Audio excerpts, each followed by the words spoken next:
Hello everyone, ഞാനിപ്പോൾ ഉള്ളത് ജയ്പൂർ സിറ്റിയിലാണ്, രാജസ്ഥാൻ്റെ തലസ്ഥാനം. അപ്പോൾ ഇന്നലെയാണ് നമ്മളിവിടെ എത്തിയത്. വന്നപ്പോൾ തന്നെ എയർപോർട്ടിന് അടുത്തുള്ള ഒരു ഹോട്ടലിലാണ് നമ്മൾ സ്റ്റേ ചെയ്തത്. പിന്നെ രാവിലെ ആയപ്പോഴത്തേക്കും നമ്മൾ അവിടെ നിന്ന് ചെക്ക് ഔട്ട് ചെയ്തിട്ട് നമ്മുടെ പാക്കേജിൽ ഇൻക്ലൂഡഡ് ആയിട്ടുള്ള ഹോട്ടലിലേക്ക് പോവുകയാണ്. അപ്പോൾ ഇവിടെ നിന്ന് ഏകദേശം ഒരു അരമണിക്കൂർ യാത്രയുണ്ട്. അപ്പോൾ ഇതിനു മുമ്പ് ഞാൻ ഒരു വീഡിയോ അപ്ലോഡ് ചെയ്തിട്ടുണ്ട്, അത് കണ്ടിട്ടില്ലാത്തവർ ഒന്ന് കയറി കണ്ടു നോക്കാം കേട്ടോ, ഇൻട്രസ്റ്റഡ് ആണെങ്കിൽ. അങ്ങനെ ദേ നമ്മുടെ പാക്കേജിൽ ഇൻക്ലൂഡഡ് ആയിട്ടുള്ള ആ ഒരു ഹോട്ടലിലെത്തി. നഹർഗ ഹവേലി എന്നാണ് ഹോട്ടലിൻ്റെ പേര്.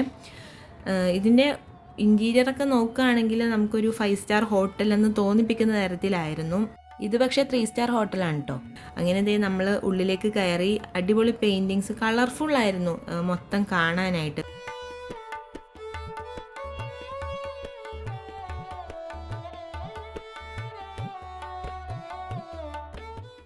അങ്ങനെ നമ്മളിതേ ചെക്ക് ഇൻ ചെയ്തു. നേരെ ഇപ്പോൾ നമ്മൾ പോകുന്നത് റൂംസിലേക്കാണ്. റൂമിൽ ചെന്നിട്ട് നമ്മൾ ബാഗൊക്കെ വെച്ചിട്ട് നേരെ പോയത് ബ്രേക്ക്ഫാസ്റ്റ് കഴിക്കാനാണ്. ബ്രേക്ക്ഫാസ്റ്റ് നമുക്ക് കോംപ്ലിമെൻ്ററി ആയിരുന്നു. ബ്രേക്ക്ഫാസ്റ്റിനായിട്ട് സാൻഡ്വിച്ചും പോഹയും അതുപോലെ തന്നെ ആലു പൊറാട്ട അങ്ങനത്തെ സംഭവങ്ങളൊക്കെ ആയിരുന്നു കഴിക്കാനായിട്ട്. അങ്ങനെ ഞങ്ങൾ വേഗം ഭക്ഷണമൊക്കെ കഴിച്ചിട്ട് നേരെ പോയത് ജയ്പൂരിലെ മെയിനായിട്ടുള്ള സിറ്റി പാലസിലേക്കാണ്. അങ്ങനെ പോകുന്ന വഴി നമുക്ക് കാണാനായിട്ട് സാധിക്കുന്നത് ഇങ്ങനെ പിങ്ക് നിറത്തിലുള്ള കുറേ ബിൽഡിങ്സ് ആയിരുന്നു. ഇതുകൊണ്ട് തന്നെയാണ് ജയ്പൂരിനെ പിങ്ക് സിറ്റി എന്നറിയപ്പെടുന്നത്. അതിന് പിന്നിലൊരു കാരണം കൂടിയുണ്ട്. 1876 ബ്രിട്ടീഷ് രാജകുമാരനായിട്ടുള്ള ആൽബർട്ട് എഡ്വേർഡ് ജയ്പൂർ സന്ദർശിക്കാനായിട്ട് വന്നു. ആ ഒരു സമയത്ത് ബ്രിട്ടീഷുകാരോട് ഭയങ്കര സൗഹൃദത്തിലായിരുന്നു അന്നത്തെ ജയ്പൂർ രാജാവ്. അങ്ങനെ അദ്ദേഹത്തെ വരവേൽക്കാൻ വേണ്ടിയിട്ട് നഗരത്തിലെ എല്ലാ ബിൽഡിങ്സിനും പിങ്ക് നിറം നൽകാനായിട്ട് അദ്ദേഹം കൽപ്പിച്ചു. അങ്ങനെയാണ് ജയ്പൂരിലെ എല്ലാ ബിൽഡിങ്സിനും ഇങ്ങനെ പിങ്ക് നിറം ഉണ്ടാവാനായിട്ട് കാരണം. അതുകൊണ്ടാണ് പിങ്ക് സിറ്റി എന്ന് ജയ്പൂർ അറിയപ്പെടുന്നത്. അങ്ങനെ നമ്മുടെ ഫസ്റ്റ് ഡെസ്റ്റിനേഷനായിട്ടുള്ള സിറ്റി പാലസിൽ നമ്മൾ എത്തി. നമ്മൾ ചെന്നപ്പോഴത്തേക്കും അവിടെ കുറച്ച് പണികളൊക്കെ നടക്കുന്നുണ്ടായിരുന്നു. ഇതാണ് സിറ്റി പാലസിൻ്റെ മെയിൻ എൻട്രൻസ്. ഇവിടെ ഒരു വലിയ പിച്ചളയുടെ ഗേറ്റ് ഉണ്ടായിരുന്നു. അതിന് ഫ്രണ്ടിലായിട്ട് ഇങ്ങനെ മുള്ളു പോലെ ഇങ്ങനെ പണി കഴിപ്പിച്ച് വെച്ചിട്ടുണ്ടായിരുന്നു. യുദ്ധത്തിൽ നിന്നൊക്കെ രക്ഷ നേടാൻ വേണ്ടിയിട്ടായിരിക്കാം. അങ്ങനെ നമ്മൾ കയറി ചെല്ലുമ്പോൾ തന്നെ ധാരാളം ഗൈഡ്സ്, ഈ രാജകുടുംബത്തിൻ്റെ കീഴിലുള്ള ട്രസ്റ്റാണ് ഈ ടൂറിസം ആക്ടിവിറ്റീസും കാര്യങ്ങളൊക്കെ നടത്തുന്നത്. പിന്നെ ഇവിടെ രാജകുടുംബം ഇപ്പോഴും താമസിക്കുന്നുണ്ട്. ആ ഒരു സ്ഥലത്തേക്ക് മാത്രം നമുക്ക് പ്രവേശനമില്ല, ബാക്കി സ്ഥലങ്ങളിലേക്ക് നമുക്ക് പോവാം. പിന്നെ നമ്മൾ ഈ ഒരു മെയിൻ എൻട്രൻസ് കയറി റൈറ്റ് സൈഡിൽ നോക്കുകയാണെങ്കിൽ നമുക്ക് കമ്മീഷൻ ഓഫീസ് കാണാനായിട്ട് പറ്റും. പെട്ടെന്ന് നമ്മൾ നോക്കിക്കഴിഞ്ഞാൽ ഇതൊരു ഓഫീസാണെന്ന് തോന്നില്ല. നമ്മൾ കയറി അവിടെ ഫോട്ടോ ഒക്കെ എടുത്തപ്പോഴാണ് നമുക്ക് മനസ്സിലായത് അവിടെ പോലീസുകാരൊക്കെ ഇരിപ്പുണ്ടായിരുന്നു. പിന്നെ നോക്കിയപ്പോഴാണ് കണ്ടത് കമ്മീഷൻ ഓഫീസാണ്. പെട്ടെന്ന് തന്നെ അവിടെ നിന്ന് ഇറങ്ങിപ്പോന്നു. ഈ ഒരു ജയ്പൂർ നഗരം സ്ഥാപിതമായതിനോടൊപ്പം തന്നെ നിർമ്മിച്ച ഒരു കൊട്ടാരമാണ് സിറ്റി പാലസ്. അങ്ങനെ നമ്മൾ അതിൻ്റെ ഉള്ളിലേക്ക് കയറുമ്പോൾ തന്നെ അവിടെ ഇവിടെയൊക്കെ ആയിട്ട് ബീരങ്കികൾ ധാരാളം വെച്ചിട്ടുണ്ടായിരുന്നു. പിന്നെ ഇതിൻ്റെ ടിക്കറ്റും കാര്യങ്ങളെക്കുറിച്ചൊക്കെ പറയുകയാണെങ്കിൽ 3 രീതിയിലാണ് ടിക്കറ്റ്സ് വരുന്നത്: 500, 1500, 3000. അപ്പം ഞങ്ങൾ 1500ൻ്റെ ടിക്കറ്റാണ് കേട്ടോ എടുത്തത്. അതിൽ ശോഭ നിവാസ് വരുന്നുണ്ട്, പ്രീതം നിവാസ് വരുന്നുണ്ട്, സർവത്തോ റൂഫ് വരുന്നുണ്ട്. 3000 ആണെങ്കിൽ അഡീഷണൽ നമുക്ക് ചാവി നിവാസ്, ശ്രീവി നിവാസ് കാണാനായിട്ട് പറ്റും. അതിൻ്റെ ഉള്ളിൽ നമുക്ക് കയറി ഫോട്ടോസും കാര്യങ്ങളൊക്കെ എടുക്കാം. നമുക്ക് നല്ല ഫോട്ടോസ് കിട്ടും. അത് അത്യാവശ്യം നല്ല എക്സ്പെൻസീവാണ്. നമുക്ക് നോർമലി നമുക്ക് 1500 എടുക്കുന്നതായിരിക്കും നല്ലത്. നിങ്ങളിപ്പോൾ കാണുന്ന ഈ ഒരു മഞ്ഞ ബിൽഡിങ്ങില്ലേ, അവിടെയാണിപ്പോൾ രാജകുടുംബം താമസിക്കുന്നത്. ഈ കാണുന്ന പതാക ഉണ്ടല്ലോ, ഇതാണ് ജയ്പൂരിലെ ഔദ്യോഗിക പതാക എന്നറിയപ്പെടുന്നത്. ഈ പതാകയോടൊപ്പം തന്നെ ഒരു ചെറിയ പതാക കൂടി ഉണ്ടെങ്കിൽ അവിടെ രാജാവ് ഇപ്പോൾ ഉണ്ടെന്നാണ്. അതില്ല എന്നാണെങ്കിൽ രാജാവ് ഇപ്പോൾ അവിടെ ഇല്ല എന്നാണ് അർത്ഥാക്കുന്നത്.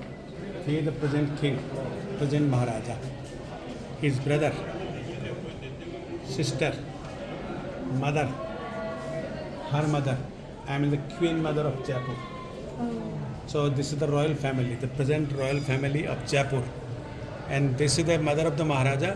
She is the Deputy Chief Minister of Rajasthan.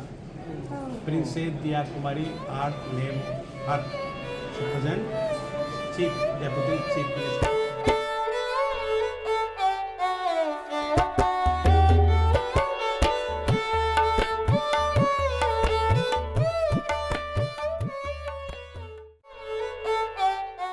ഇതാണ് ഞാൻ പറഞ്ഞ ഭയങ്കര എക്സ്പെൻസീവ് ആയിട്ടുള്ള റൂം, ചാവി നിവാസ്. ഇവിടെ നമ്മൾ കയറുകയാണെങ്കിൽ 3000 രൂപ കൊടുക്കണം. പിന്നെ നമുക്ക് ഫോട്ടോസൊക്കെ ധാരാളം എടുക്കാം. ഇത് നമ്മൾ ശോഭാ നിവാസിൻ്റെ ഫ്രണ്ടിൽ നിന്ന് എടുക്കുന്ന ഒരു വ്യൂ ആണ് കേട്ടോ. അടിപൊളിയായിരുന്നു ഇത് കാണാനായിട്ട്. നമ്മൾ ഈ ശോഭാനിവാസിൻ്റെ സൈഡിൽ കൂടി നോക്കുകയാണെങ്കിൽ അങ്ങ് അകലെ ഒരു ഗോപുരം പോലെ നിങ്ങൾക്ക് കാണാനായിട്ട് സാധിക്കും. അത് കൽക്കിയുടെ ഒരു അമ്പലമാണ് കേട്ടോ. അതിൻ്റെ ഉള്ളിൽ കൽക്കിയുടെ കുതിരയായിട്ടുള്ള ദേവദത്തിൻ്റെ ഒരു പ്രതിമയുണ്ട്. ആ ഒരു കുതിരയുടെ കാലിൻ്റെ അടിയിലായിട്ട് ചെറിയൊരു വിള്ളൽ കാണാം. എന്നാൽ അത് നൂറ്റാണ്ടുകളായിട്ട് ഇങ്ങനെ ചേർന്നുകൊണ്ടിരിക്കുകയാണ് ആ ഒരു വിള്ളൽ. ഇത് എപ്പോൾ ഈ ഒരു വിള്ളൽ കംപ്ലീറ്റ്ലി കൂടിച്ചേരുന്നോ ആ ഒരു സമയത്ത് ആ കുതിര ഭഗവാൻ കൽക്കിയുടെ അടുത്തേക്ക് ജീവനോടെ എത്തിച്ചേരുമെന്നൊക്കെയാണ് ഇവിടുത്തെ ആൾക്കാരുടെ വിശ്വാസം. നിങ്ങളിപ്പോൾ കാണുന്നത് ആരവല്ലി മലനിരകളാണ്. ഇതിൻ്റെ മുകളിലായിട്ട് കാണുന്നത് നഹർഗ ഫോർട്ടാണ് കേട്ടോ. ഈ വ്യൂ ഒക്കെ നമുക്ക് ഇവിടെ നിന്ന് കഴിഞ്ഞാൽ കാണാനായിട്ട് സാധിക്കും. ഈ ഗഡ് ഗണേഷിൻ്റെ ടെമ്പിളും കൽക്കി ടെമ്പിളും അതുപോലെ നെഹർഗ ഫോർട്ട് എല്ലാം ജയ്പൂർ തന്നെ നിർമ്മിച്ചത് സവായ് ജയ്സിംഗ് രണ്ടാമൻ എന്ന് പറയുന്ന രാജാവായിരുന്നു.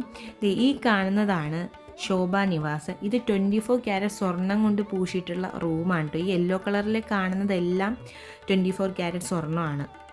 ഈ ഒരു റൂം ഉപയോഗിക്കുന്നത് രാജാവിനിപ്പോൾ VIP ഗസ്റ്റൊക്കെ വരുമ്പോൾ അവരെ ട്രീറ്റ് ചെയ്യാൻ വേണ്ടിയിട്ടാണ് കൂടുതലും ഈ ഒരു റൂം ഉപയോഗിക്കുന്നത്. ഇവിടെ ഈ ഒരു റൂമിൻ്റെ സെൻറ്ററിലാണ് രാജാവ് ഇരിക്കുന്നത്. ഇപ്പുറത്തും അപ്പുറത്തും ആയിട്ട് അദ്ദേഹത്തിൻ്റെ ഗസ്റ്റൊക്കെ വരുമ്പോൾ ഇരിക്കും. എന്താണല്ലോ ഇത്, ഈ യെല്ലോ കളറിൽ ഫുള്ള് സ്വർണ്ണമാണ്. പിന്നെ ഈ സ്റ്റോൺസ് എന്ന് പറഞ്ഞാൽ ഭയങ്കര മൂല്യം കൂടിയിട്ടുള്ള സ്റ്റോൺസ് ആണ്. ഇത് ഫുള്ള് ഹാൻഡ് വർക്കാണ് കേട്ടോ. നമ്മളിപ്പോൾ നിൽക്കുന്നത് സ്വർണം കൊണ്ടുണ്ടാക്കിയ റൂമിൻ്റെ നടുക്കാണെന്ന് പറഞ്ഞാൽ നമുക്ക് വിശ്വസിക്കാനേ പറ്റുന്നില്ല. ഈ രാജാവ് ഇരിക്കാൻ ഉപയോഗിക്കുന്ന ആ കാർപ്പറ്റില്ലേ, അതിലടക്കം സ്വർണ്ണമാണ് കേട്ടോ ഉള്ളത്.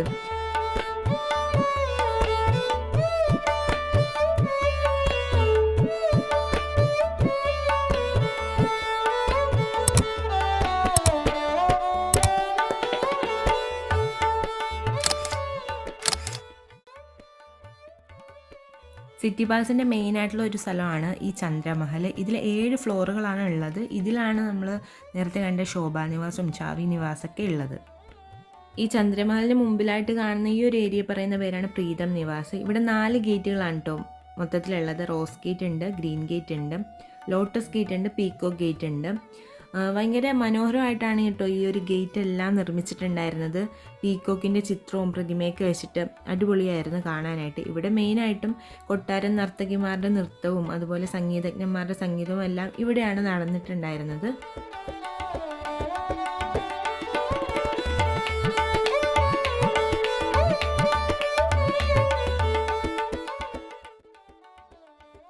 ഈ പീക്കോ ഗേറ്റിൻ്റെ ഉള്ളിൽ കൂടി നമ്മൾ ഇറങ്ങി വരുന്നത് ഈ സിറ്റി പാലസിൻ്റെ കോർട്ട് യാർഡിലേക്കാണ്.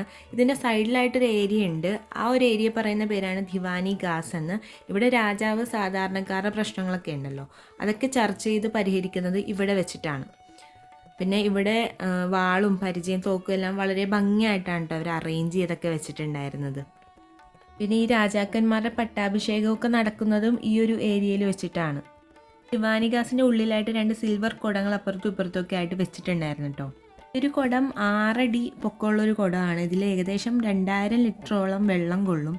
അന്നത്തെ രാജാവായിരുന്ന മാധവ് സിംഗ് രണ്ടാമൻ 1902 അദ്ദേഹം ലണ്ടനിലേക്ക് പോയപ്പോൾ അദ്ദേഹത്തിന് കുളിക്കുവാനും കുടിക്കുവാനും ഒക്കെ വേണ്ടിയിട്ട് പ്രത്യേകം നിർമ്മിച്ചെടുത്തിട്ടുള്ള 2 കുടങ്ങളാണ് കേട്ടോ അത്. ആ സിൽവർ കുടങ്ങളിൽ അദ്ദേഹം നിറച്ചുകൊണ്ട് പോയിട്ടുണ്ടായിരുന്നത് ഗംഗാ നദിയിലെ ജലമായിരുന്നു കേട്ടോ. ഇപ്പോൾ നമ്മൾ പോകുന്നത് ഏറ്റവും അവസാന പോയിൻ്റ് ആയിട്ടുള്ള സർവത്തോ റൂഫ് ടോപ്പിലേക്കാണ് നമ്മൾ പോകുന്നത്. അപ്പോൾ ഈ പോകുന്ന വഴി രാജകുടുംബങ്ങളുടെ പിക്ചേഴ്സ് എല്ലാം അവിടെ ധാരാളം വെച്ചിട്ടുണ്ടായിരുന്നു. നമുക്കിങ്ങനെ കയറി ചെല്ലുമ്പോൾ കാണുന്ന ഈ ഒരു റൂഫ് ടോപ്പാണ്. നമുക്ക് ഇവിടെ നിന്ന് ഫുഡൊക്കെ കഴിക്കാവുന്നതാണ്. നല്ലൊരു വ്യൂ ഒക്കെ കണ്ട് ഇവിടെ നിന്ന് നോക്കിക്കഴിഞ്ഞാൽ നമുക്ക് ചന്ദ്രമഹലൊക്കെ കാണാനായിട്ട് പറ്റും കേട്ടോ.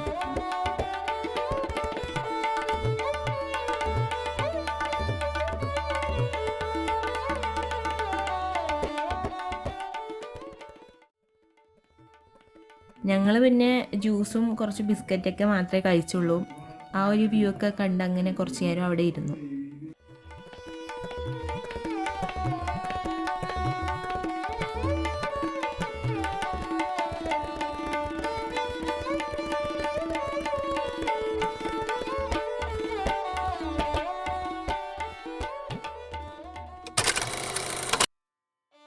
അങ്ങനെ ഞങ്ങളിതേ സിറ്റി പാലസിൽ നിന്നൊക്കെ ഇറങ്ങി ഇപ്പം നേരെ പോകുന്നത് ഒരു മാർക്കറ്റിലേക്കാണ്, എന്തെങ്കിലുമൊക്കെ പർച്ചേസ് ചെയ്യാമെന്ന് വിചാരിച്ച്. അപ്പോൾ ഇവിടെ നമ്മുടെ രാജസ്ഥാനി ഡ്രസ്സസൊക്കെ ഉണ്ട്, അതിൽ ബ്ലോക്ക് പ്രിൻറ്റ് ചെയ്യുന്ന കാണിക്കാമെന്ന് പറഞ്ഞ് കൊണ്ടുപോവാണ്. Jaipur is very, very famous for this kind of art. So this is the art of Jaipur, so he is going to explain you what we have. Green color we make spinach and green plants. And the first block we call the master block, they put outline design of the print.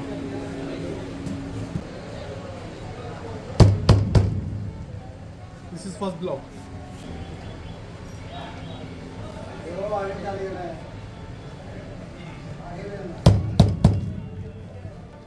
See, here more space.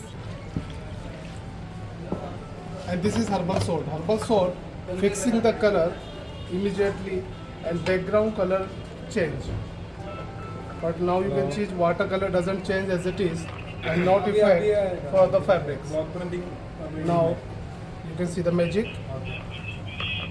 The background color turn off your red and printing as it is. Look.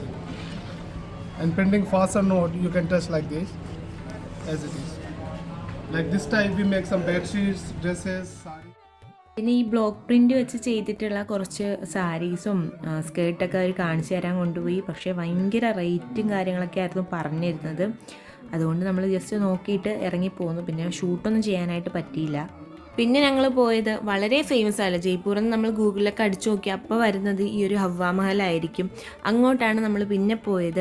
1799 ഇതിൻ്റെ ഒരു നിർമ്മാണം കഴിഞ്ഞത്. ഇത് നിർമ്മിച്ചത് ജയ്പൂർ നഗരത്തിൻ്റെ സ്ഥാപകനായിട്ടുള്ള സവായ് ജയ്സിംഗ് രണ്ടാമൻ്റെ കൊച്ചുമകനായ സവായ് പ്രതാപ് സിംഗ് ആണ്. ഈ ഒരു ഹവ്വാ മഹൽ നിലനിൽക്കുന്നത് ബെഡി ചോപ്പഡ് എന്ന് പറയുന്ന ഒരു വട്ടക്കലേക്ക് സമീപത്തായിട്ടാണ്. ഇതിന് മുൻവശത്തായിട്ട് ഭയങ്കര തിരക്കേറിയ റോഡാണ്. അവിടെയാണ് ഈ ഹവ്വാ മഹൽ നിൽക്കുന്നത്. നമ്മളിതിൻ്റെ മുൻവശത്ത് നിന്ന് നോക്കിക്കഴിഞ്ഞാൽ ഇതൊരു വലിയ പാലസായി തോന്നുമെങ്കിലും ഇതിൻ്റെ പുറകിലായിട്ട് ചെറിയൊരു നടുമുറ്റവും ചെറിയ ഇടനാഴികളും മാത്രമേ ഉള്ളൂ. പിന്നെ നമ്മൾ ഈ ഹവ്വാ മഹലിലേക്ക് നോക്കിക്കഴിഞ്ഞാൽ ധാരാളം ജനലുകൾ നമുക്ക് കാണാനായിട്ട് സാധിക്കും. ഇതിനെ പറയുന്ന പേരാണ് ജരോഗകളെന്ന്. പിന്നെ ഇതിനെ കവേർഡ് ചെയ്തിരിക്കുന്ന ഒരു ഭാഗമുണ്ടില്ലേ, വളയം വളയം പോലെ, അതിനെ ജാലി എന്നാണ് പറയുക. അതിനൊരു പ്രത്യേകത ഉള്ളതെന്ന് വെച്ചാൽ നമ്മൾ അകത്ത് നിന്ന് നോക്കിക്കഴിഞ്ഞാൽ നമുക്ക് പുറത്തുള്ള കാഴ്ചകൾ കാണാം. പക്ഷേ പുറത്ത് നിന്ന് നോക്കിക്കഴിഞ്ഞാൽ അകത്തുള്ള കാഴ്ചകളൊന്നും നമുക്ക് കാണാനായിട്ട് സാധിക്കില്ല.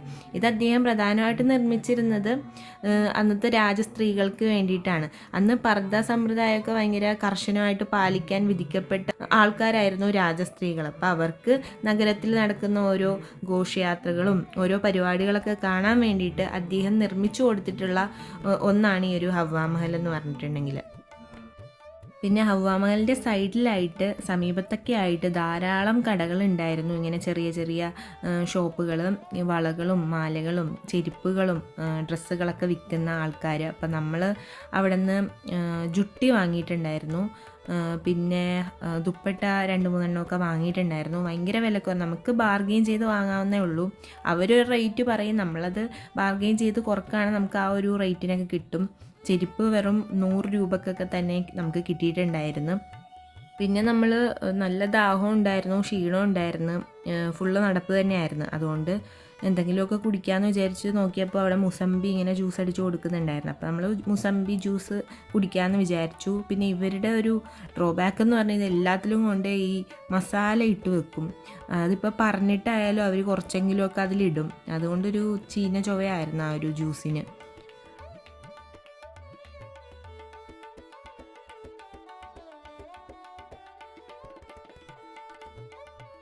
പിന്നെ നമ്മളിങ്ങനെ നടന്നു പോകുന്ന വഴി ഇങ്ങനെ മാഗ്നറ്റിക് സ്റ്റിക്കേഴ്സൊക്കെ ഉണ്ടായിരുന്നു കേട്ടോ. അപ്പോൾ നമ്മൾ കുറച്ച് മാഗ്നറ്റിക് സ്റ്റിക്കേഴ്സൊക്കെ വാങ്ങി രാജസ്ഥാൻ്റെ ഓർമ്മയ്ക്ക് വേണ്ടിയിട്ട്.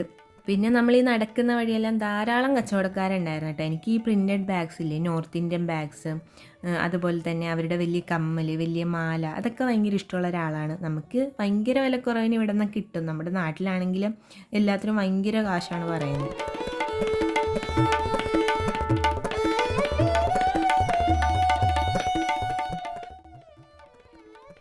പിന്നെ ഞങ്ങളൊരു ഉച്ചയ്ക്ക് ആയപ്പോഴത്തേക്കും രാജസ്ഥാനിൽ ഭയങ്കര പോപ്പുലർ ആയിട്ടുള്ളൊരു ഫുഡാണ് കേട്ടോ ട്രൈ ചെയ്തത്. ദാൽ ബാട്ടി ചൂർമ എന്നാണ് പേര്. അത്യാവശ്യം നല്ല ഫുഡായിരുന്നു. ദാല് പരിപ്പാണെന്നറിയാലോ, ബാട്ടി എന്ന് വെച്ചിട്ടുണ്ടെങ്കിൽ ഗോതമ്പ് പൊടി റവയും കൂടി മിക്സാക്കിയ ഒരു ബോളാണ്. പിന്നെ ചൂർമ എന്ന് വെച്ചിട്ടുണ്ടെങ്കിൽ ഗോതമ്പ് പൊടിയും ഗീയും അതേപോലെ ഷുഗറും കൂടി മിക്സാക്കിയ ഒരു സ്വീറ്റ് ആയിട്ടുള്ള ഒരു സംഭവമാണ്. നല്ല ഫുഡായിരുന്നു കേട്ടോ. നമ്മൾ രാജസ്ഥാനിൽ വരുമ്പോൾ അവിടുത്തെ പോപ്പുലർ ആയിട്ട് ഫുഡ് ഐറ്റംസ് ട്രൈ ചെയ്യണമെന്ന് ആഗ്രഹം ഉണ്ടായിരുന്നു. അപ്പോൾ അതങ്ങനെ കഴിച്ചു നമ്മൾ.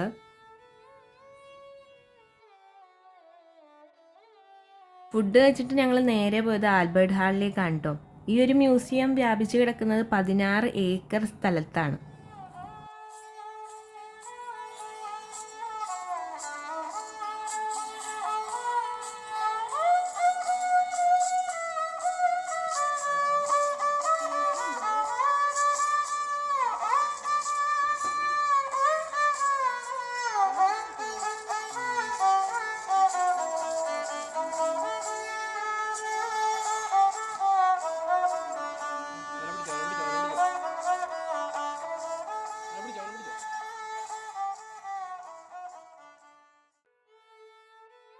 നമ്മൾ ഈ ഒരു ആൽബർട്ട് ഹാളിൻ്റെ ഉള്ളിലേക്ക് കയറുമ്പോൾ തന്നെ ഇങ്ങനെ കുറേ രാജാക്കന്മാരുടെ ചിത്രങ്ങൾ ഇങ്ങനെ വെച്ചിട്ടുണ്ടായിരുന്നു കേട്ടോ, നിരത്തി നിരത്തി.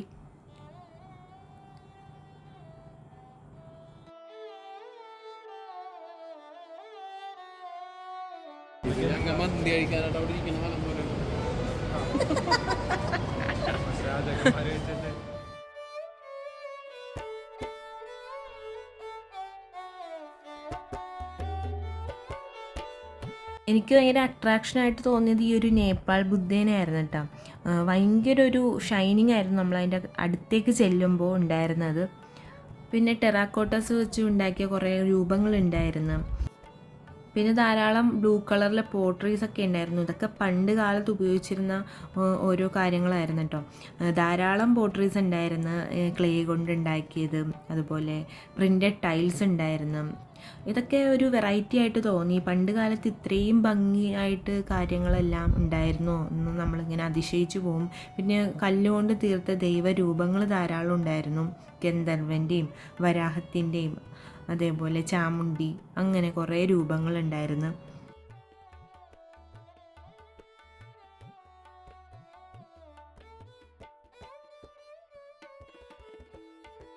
ഞങ്ങൾ പോയത് ആർമറീസിൻ്റെ ഒരു ഗാലറിയിലേക്കാണ്. അവിടെ ചെന്നപ്പോൾ പുരാതനമായിട്ട് ഉപയോഗിച്ചിരുന്ന ആയുധങ്ങളും കവചങ്ങളും വാളും പരിചയും കത്തിയും പേനാക്കത്തി അങ്ങനത്തെ കുറേ സംഭവങ്ങൾ, നമ്മൾ കാണാത്ത കുറേ സാധനങ്ങൾ അവിടെ വെച്ചിട്ടുണ്ടായിരുന്നു കേട്ടോ. ഇതൊക്കെ പണ്ട് കാലത്ത് രാജാക്കന്മാർ ഉപയോഗിച്ചിരുന്ന കാര്യങ്ങളാണ്.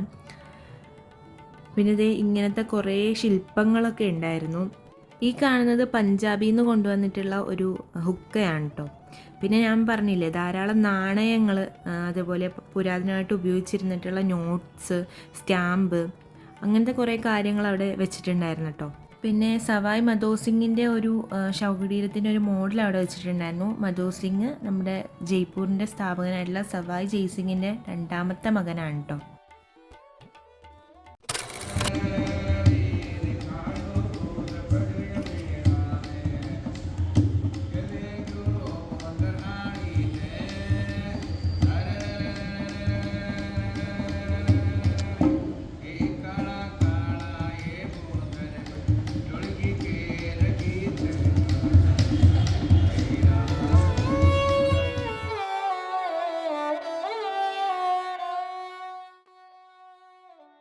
അങ്ങനെ ഞങ്ങൾ ആൽബർട്ട് ഹാളൊക്കെ കണ്ടിറങ്ങിയപ്പോൾ ഒത്തിരി വൈകിട്ടുണ്ടായിരുന്നു. അതിനുശേഷം നമ്മൾ നേരെ പോയത് പത്രിക ഗേറ്റിലേക്കാണ് കേട്ടോ.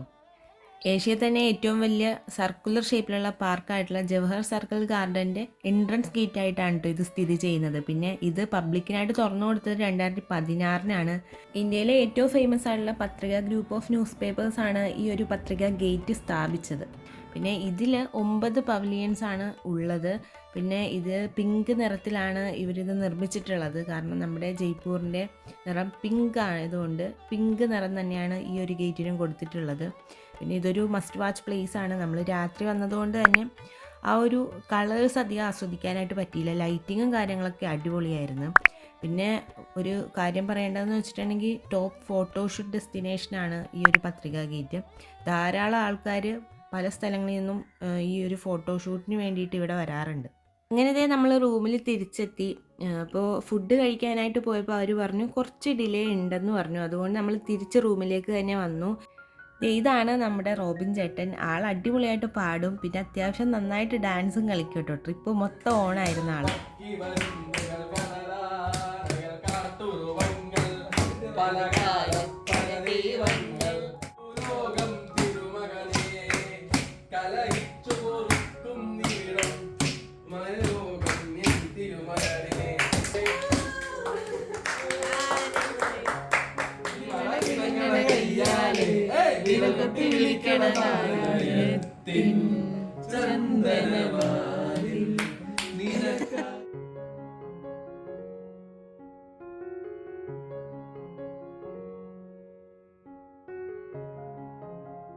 അങ്ങനെ നമ്മുടെ ഫുഡൊക്കെ റെഡിയായി. നമ്മളെല്ലാവരും ബിരിയാണിയാണ് കേട്ടോ കഴിച്ചത്. അത്യാവശ്യം നല്ല റേറ്റ് ഉണ്ടായിരുന്നു.